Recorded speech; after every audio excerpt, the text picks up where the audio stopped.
Hey everyone, Riley here from LeaderPro, the #1 software marketplace connecting buyers with sellers of software solutions instantly. Today we will go over how to use SendGrid for your campaign outreach. So SendGrid is a great platform for you to send out mass outreach. I'll also be sharing some important things to look out for when using SendGrid. But the most important thing to just start with is the design library. So you can design your own template, but do know that there is a limit on the total number of templates you can have. So when you do get to that point, you need to start deleting some older templates to make room for new ones. But to schedule a campaign from here, there are two ways to do it. First way is by each individual campaign, or you can do it automatically. Doing it one by one is pretty simple, just schedule one campaign at a time. For automation, you can schedule a few emails throughout the span of a week or however you want.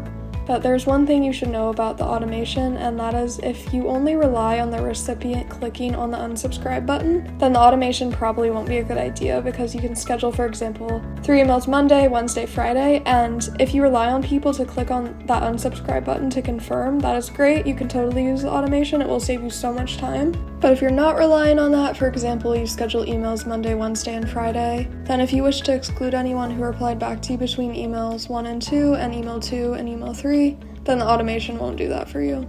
For example, if you've set up the email campaign to person ABC for email 1, 2, 3, Monday, Wednesday, Friday, and if person ABC, they do their own thing, like clicking on the unsubscribe link to get them out of the email sequence, that is great and will save you so much time to schedule those campaigns. However, if they reply to you and you want to exclude them from the campaign in the automation, it doesn't allow that at the time of recording this at least. So for example, if you've scheduled email 1, 2, 3, Monday, Wednesday, Friday, and if person A replied back to you after they got email 1, they will still get email 2 because they haven't clicked on the unsubscribe button to get themselves out of the email campaigns. So essentially they'll still get email 2. So that's why it won't work well if you rely on anyone who replied back to you and you want to unsubscribe them from the automation that way. But yeah, just keep that in mind if that's important to you. Otherwise, if it's not important to you, you can use automation all day long. And you can upload your images onto SendGrid, and the images will be hosted by SendGrid. That is another thing just to keep in mind. And when it comes to the campaigns, there's really not much to it as long as you set up the templates and the design library.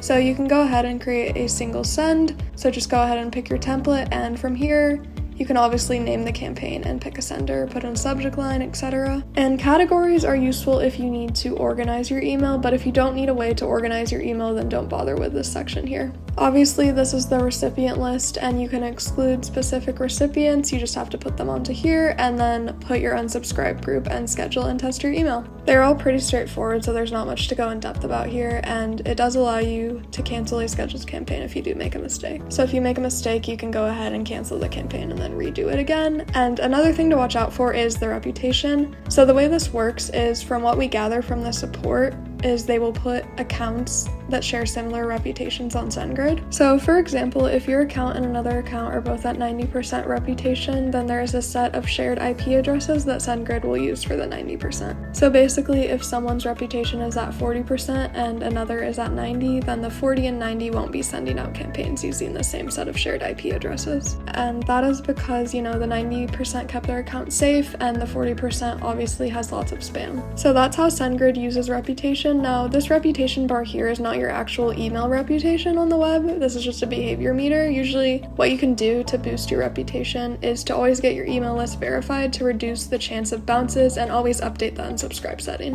And in this case on SendGrid, it would be the unsubscribe groups. Right, so just always make sure that the unsubscribe groups are always updated with all the exclusions. And as long as you do your best to not spam, usually you can keep above 90%, so your campaigns will be able to use the IP addresses from SendGrid that have a better reputation. There is really no way for you to control which IP addresses your campaign will be able to use from SendGrid, as it is all determined by SendGrid. All you can do is ask for IP addresses that your campaign has used, and they will provide those to you, and you can check the reputation for those IP addresses if you wish to do that.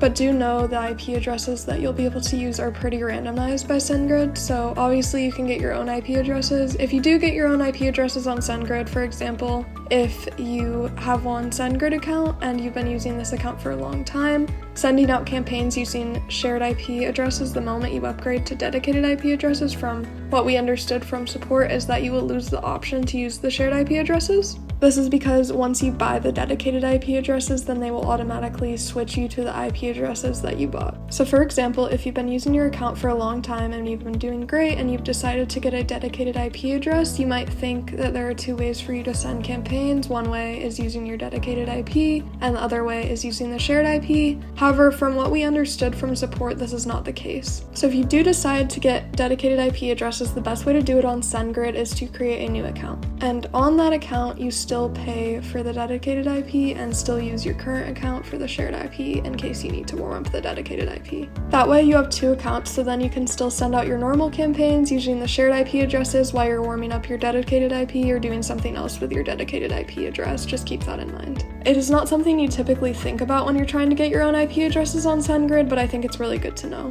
And another thing they recently added was in the stats column. Obviously you have different stats, but the one that we will go through will be the deliverability insights. So in here, it doesn't tell you if your emails are landing in the inbox or not, because ultimately the email list that you have, no one else controls those emails other than the email owner. So essentially you can never really know if your email got into their main inbox or not, but in the deliverability insights here, basically it gives you an overview of your overall campaign performance. However, it gives you an outbound campaign performance from your end, not from the receiving end of those email addresses. And then obviously over here, you can always customize this to reflect certain weeks of performance. But another thing I want to go through here is mailbox providers. So this will tell you out of your entire email list, which email service provider platform you need to focus on for your email warm efforts. So this will tell you, for example, how many are using Gmail, Outlook, etc. So you can focus on warming up your emails on those platforms. So bounced and blocked can also affect your reputation bar here. So just make sure you put the bounced and the blocks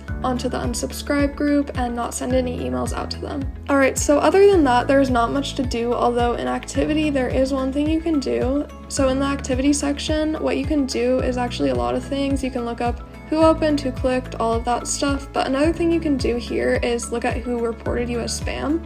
And then you can obviously put those emails on your unsubscribe setting so that you can avoid sending emails to those people and avoid being marked as spam by them again and again. So the way to do this is pretty easy. Go to advanced search and then pick a time and date, and the most important filter to look for here is spam report, and that is under events. And it's not showing anything right now because we don't have any spam reports, but if you do have emails showing up on spam reports, remove them from your email list, obviously. And other than that, there's not much else to do here, but one more important thing is to always set the time zone on the account just so the campaigns you're sending out are going out on the correct time zone. But anyways, those are some things to look out for when using SendGrid. Please subscribe for more tutorials, and thank you for watching.